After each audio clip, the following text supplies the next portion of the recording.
प्यारे बच्चों, good morning. 8th class की हिंदी मीडियम साइंस के 11 चैप्टर में आप सभी का स्वागत है। कल हमने देखा था संपर्क बल, जो कि दो वस्तुओं के संपर्क में आने पर लगता है, जैसे कि पेशीय बल है और दूसरा है बेटा घर्षण बल। ठीक है, तो आज हम देखने जा रहे हैं कि असंपर्क बल, यानी कि क्या संपर्क जरूरी है, बिना संपर्क के कोई बल नहीं लगता बेटा। तो ये क्या है बेटा, अब हम असंपर्क बल पढ़ने जा रहे हैं, जिसमें हम देखेंगे कि बिना संपर्क में आए भी दो वस्तुओं के बीच में चुंबक कोई भी बल लग सकता है। तो ये कौन से हैं? एक चुंबकीय बल है और उसके एक गुरुत्व बल होगा। देखिए, गुरुत्व बल है और एक स्थिर वैद्युत बल है। ठीक है बेटा, तो इसमें आपको एक एक्सपेरिमेंट करना है।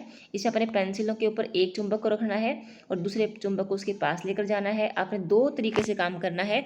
एक बार आपने सेम जो है जो ध्रुव है वो अपने एक समान जो पोल है बेटा वो लेने हैं और फिर आपने अलग अलग पोल्स लेने हैं। ठीक है ना, आपको दिख रहे हैं ये। तो इससे आप यहाँ पर आप क्या महसूस करेंगे, यहाँ पर आप प्रतिकर्षण महसूस करेंगे और यहाँ पर आप आकर्षण महसूस करेंगे। ठीक है, आगे बढ़ते हैं। तो चुंबकीय बल क्या है बेटा, एक असंपर्क बल है। उसी प्रकार आगे बढ़ते हैं। तो चुंबक जो आपस में एक दूसरे बल लगा है वो बिना संपर्क में आए लगा है, तो इस प्रकार से यह बल क्या है बेटा, असंपर्क बल है। इसी प्रकार देखते हैं स्थिर वैद्युत बल। इसमें क्या होता है, प्लास्टिक एक स्ट्रॉ लीजिए, इसके दो बराबर भाग कीजिए, धागे की सहायता से एक टुकड़े को किसी मेज के किनारे पर लटकाइए। अब स्ट्रॉ के दूसरे टुकड़े को अपने हाथ में पकड़िए और इसके स्वतंत्र सिरे को कागज़ की शीट पर रगड़िए। क्या जिक्र है बेटा, आप ना एक चीज़ को कहीं भी रगड़ सकते हैं। प्लास्टिक की आपने एक्स्ट्रा लेनी है, जो हम जूस वगैरह पीते हैं, उसके दो टुकड़े करने हैं। एक को लटका देना है खूंटी से, जैसे भी आप लटका सको, और दूसरे को बालों में, कागज़ आदि में रगड़ के और दूसरी स्ट्रा के पास लाना है। इससे क्या होगा, एक स्ट्रा दूसरी स्ट्रा को खींचेगी, आकर्षित करता है। कागज़ से रगड़ा हुआ स्ट्रॉ दूसरे स्ट्रॉ को आकर्षित करता है, लेकिन यदि लटका हुआ कागज़ स्ट्रॉ भी कागज़ पर रगड़ा जाए, कागज़ की शीट पर रगड़ा जाए, उसे प्रतिकर्षित करता है। इनके बीच में क्या है बेटा, आवेश लगते हैं, इनके बीच में इलेक्ट्रिसिटी, विद्युत उत्पन्न हो जाती है, आवेश उत्पन्न हो जाते हैं। इसको हम कहते हैं स्थिर आवेश, स्थिर वैद्युत आवेश उपार्जित कर लेता है। ऐसा स्ट्रॉ जो है आवेशित वस्तु का एक उदाहरण है। ठीक है बेटा, तो यह भी बिना संपर्क में आए एक दूसरे पर बल लगता है, तो यह कहलाता है स्थिर वैद्युत बल बेटा। क्या कहलाता है ये, स्थिर वैद्युत बल। क्या कहलाएगा ये, स्थिर वैद्युत बल। आगे पढ़ते हैं। ये एक आवेशित वस्तु द्वारा दूसरी आवेशित वस्तु अथवा अनआवेशित वस्तु पर लगाया गया बल स्थिर वैद्युत बल कहलाता है। वस्तुओं के संपर्क में न होने पर भी यह बल कार्य करता है, इसीलिए स्थिर वैद्युत बल भी असंपर्क बल का एक अन्य उदाहरण है। ठीक है, अध्याय 5-15 में हम इसके बारे में और अधिक पढ़ेंगे। गुरुत्वाकर्षण बल। आप जानते हैं, यदि कोई सिक्का पेन आपके हाथ से छूट जाए तो धरती की ओर गिरता है। पेड़ से पत्तियां, फल आदि धरती पर गिरते हैं। ऐसा क्यों होता है बेटा, हम पढ़कर आए ना। तो कोई वस्तु जो धरती पर गिरती है वह धरती द्वारा लगाए गए बल, जिसको हम लोग गुरुत्व बल या केवल गुरुत्व भी कहते हैं, गुरुत्व बल या गुरुत्व भी कहते हैं। यानी कि एक वस्तुएं पृथ्वी पर इसलिए गिरती हैं क्योंकि यह उन्हें अपनी ओर आकर्षित करती है। इस बल को गुरुत्व बल कहते हैं। यह एक आकर्षण बल है। ठीक है ना, और चूंकि यह बेटा संपर्क में नहीं आता, तो यह भी क्या है, एक असंपर्क बल है। गुरुत्व बल प्रत्येक वस्तु पर लगता है। ठीक है ना, गुरुत्व बल हर समय हमारे ऊपर हमारी बिना जानकारी के लगता रहता है। जब हम कोई नल खोलते हैं तो बेटा जो पानी है वह धरती की ओर भागता है ना, धरती की ओर बहने लगता है। तो गुरुत्व बल के कारण ही नदियों में पानी नीचे की ओर बहता है। ठीक है ना, तो वहाँ पर तो कोई नहीं बताता ना, वहाँ पर तो कोई फॉलो नहीं करता। तो यानी कि यह बल अपने आप लगता है, यह भी क्या है, असंपर्क बल है। आगे देखिए, गुरुत्व केवल पृथ्वी का गुण नहीं है। वास्तव में विश्व में सभी वस्तुएं, चाहे छोटी हों चाहे बड़ी हों, वे एक दूसरे के ऊपर बल लगाती हैं।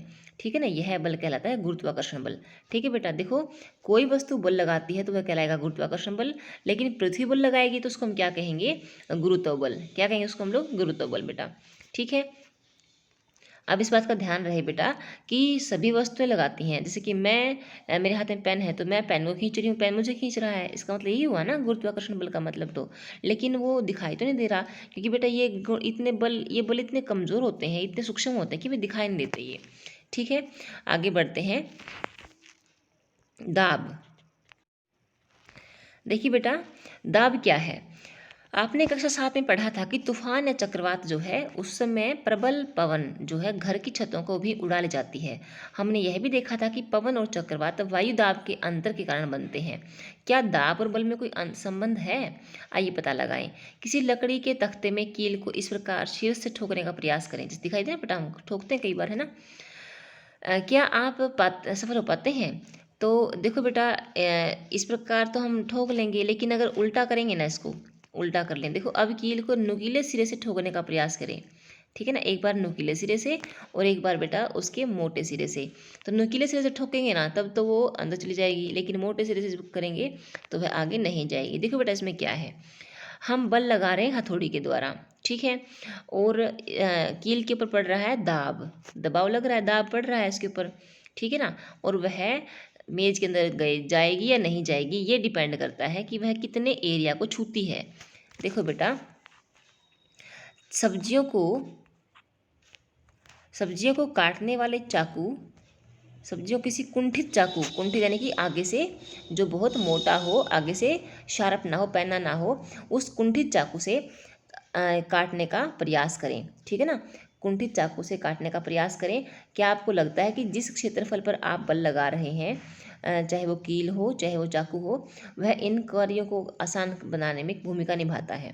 ठीक है बेटा, जैसे मान लो हमने कोई पैना चाकू ले लिया, तो सारा बल कहाँ लग रहा है, उस पैनी सतह पे लग रहा है, थोड़ी सतह पे लग रहा है ना। और जब मान लीजिए हम मोटा चाकू लेते हैं तो सारा बल कहाँ जा रहा है, मोटे वाले हिस्से पे जा रहा है। इसी प्रकार जब हम लोग पैनी सिरे से यानी कि शार्प सिरे से, नुकीले सिरे से हम कील को ठोकते हैं तो सारा बल कहाँ जा रहा है, उस नोक पे जा रहा है।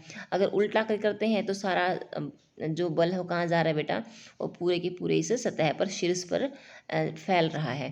तो यानी कि इससे हमें क्या पता लगता है, किसी पृष्ठ के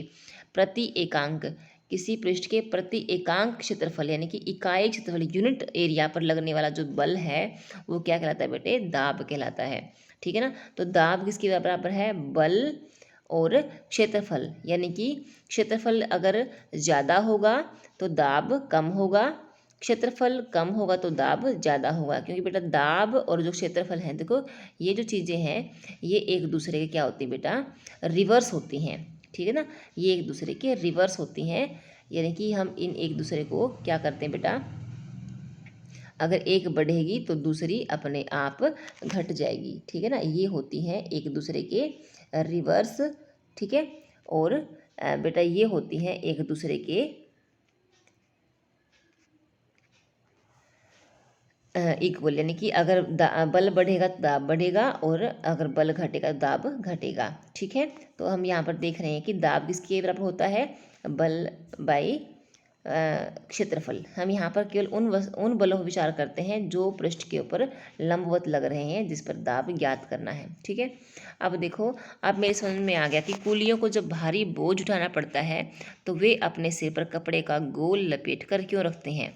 ठीक है बेटा, इस प्रकार वे अपने शरीर से बोझ के संपर्क क्षेत्रफल को बढ़ा देते हैं तथा अतः उनके शरीर पर लगने वाला दाब कम हो जाता है और वे बोझ को आसानी से उठा सकते हैं। ठीक है बेटा, तो कपड़े के ऊपर जो गोल गोल चक्कर बनाया है उन्होंने, तो उनके सिर पर रखा सामान जो है वो उस चक्कर के ऊपर फैल जाता है और उन्हें दर्द नहीं होता। तो इसके बारे में हम और आगे बढ़ेंगे अगले लेक्चर में। इसी के साथ थैंक यू बेटा, ऑल द बेस्ट।